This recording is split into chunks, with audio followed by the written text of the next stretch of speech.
And, well, you just tell me what you saw. Well, it was one ordinary day. I was waiting for my husband to come home from work, and my two sons went to Staffordshire to school, and I was getting changed, and I heard this terrific noise. It was just like a giant cauldron of water being poured onto a fire, a shh sort of noise, you know.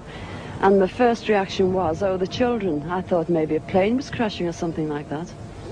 And I slipped my jumper on and went outside to find my two sons lying flat on the ground in the garden in front of the house, shouting, "Mummy, Mummy, there's a flying saucer." Well, naturally, I just said, "Come on, don't be stupid. Come in the house." But felt sort of a strange sensation. Wended my way up the side of the house to where we had a pump where we used to get all our water from, and automatically looked up to see this, all I can describe, this huge Mexican hat. It was stationary, this thing, and it was bright silver in colour, and it had a dome. It was tilted to sort of, I could see the occupants in it.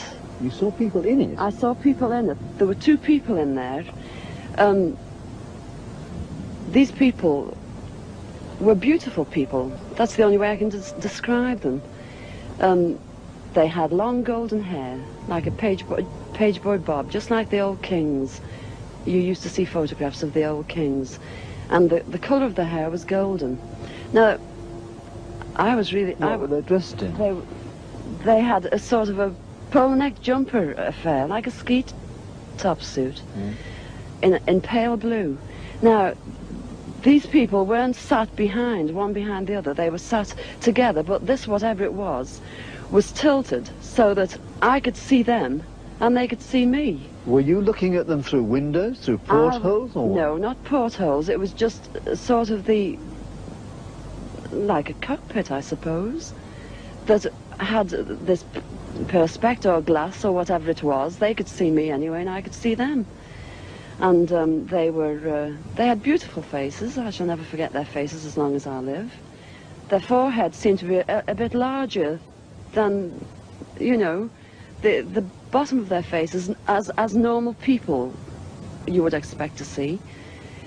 But maybe this was just whatever they had round their heads, which was like a transparent fishbowl.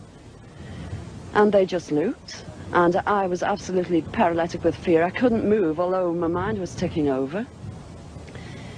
And they looked so sympathetic that I was just mesmerized for what seemed to be, ages, but it could have only been seconds. And I turned to sort of look down at the boys, was unaware that they were with me because I was so absorbed. And the next thing, I looked up and it was gone. How low had it been? It had been the height, I couldn't tell you. But the house that you've seen, it was just on top of the roof.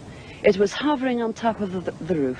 How big was it compared with the size of the house? It swallowed the whole circumference of the roof. I couldn't see. The roof was completely blotted out. The chimneys I couldn't see. All I could see was this massive object that I described as like a Mexican hat without the bubbles. And then it flew away sideways or upwards? No, I didn't see. I just looked up and it had gone. But I assume it went straight up, because for a short while after in the sky I looked around and I said to my two boys, "Where can you see anything? Can you see anything?" And they said, "There it is, Mum," and they pointed up, and I watched it. It was just like a little cotton reel in the sky, and it circled us 3 times. It went round 3 times, and then it just shut off, and that was it. When I started to analyse myself afterwards, I feared that I might have had an hallucination, but then I knew I hadn't had, because my sons were so sure about what they'd seen and what I'd seen. And it went through my mind that it was a secret weapon from Russia, and then I thought, well, it can't be that, because if they had something like that, they wouldn't need to fear anybody or anything. Were you scared by it? Did you run indoors? Oh, I was petrified. I couldn't move. I couldn't move a muscle. I was paralyzed with fear. But now I wouldn't be. Because now, when I look back, you know, I think, what an amazing thing to have happened, and for me to have seen it. And when your husband came home, where were you? Well, when my husband came home from the office, I was locked in the house with my children, under a big kitchen table that we were using. Under the table? Under the table, yes. It's funny now when I look back, you know, it sounds absolutely ridiculous, but this is the truth. This happened. And that's it.